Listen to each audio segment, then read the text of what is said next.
The sexual harassment scandal exploded with the Harvey Weinstein story. Remember that? And ever since then, dozens of women have felt empowered to come forward with allegations.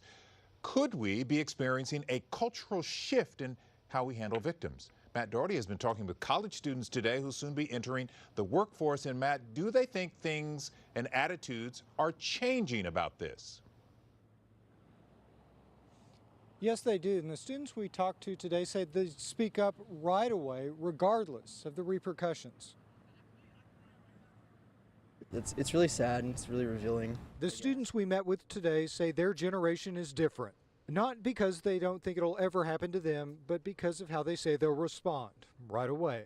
Yes, no matter what it costs me, but my safety is more important than getting money. Without thinking twice. I think it's changed in the sense that people are like coming out and admitting it. Like willing to admit, yeah, or like willing to come forward. Yeah, exactly. Which is new, I think. I mean, you didn't hear about it so much in our parents' generations because I think there was a stigma. A stigma that University of Houston professor Elizabeth Gregory says appears to be fading. She says more women are coming forward, often in groups, with allegations against some of the most powerful men in the country, when 10 years ago, that people just didn't think they were in a position to be heard. So what was the point of coming forward if all you were going to do is suffer more? So for years, Dr. Gregory says women put up with madmen office culture, staying quiet and tolerating the harassing misbehavior from their bosses. In order to make their way up, there was this sort of penalty that they had to pay of putting up with this kind of treatment, and different people dealt with more or less extreme versions of it.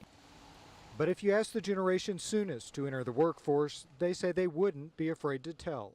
There could be someone else that's in my exact same situation. They say they'd speak up not for themselves, but for someone else. I'd come forward, as if this happened to me, that it could very much happen to someone else. So why would I not say something to help them, help prevent something from happening to someone else?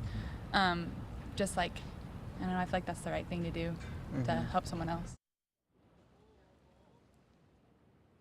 Now, the professor we spoke with today says what's happening here is very clear. It's all about power, forcing someone to do something unwillingly against their will so that person has all of the power. Back to you guys. Matt, I wonder, did the professor say what he thinks is the biggest reason this type of behavior is no longer being tolerated like it once was?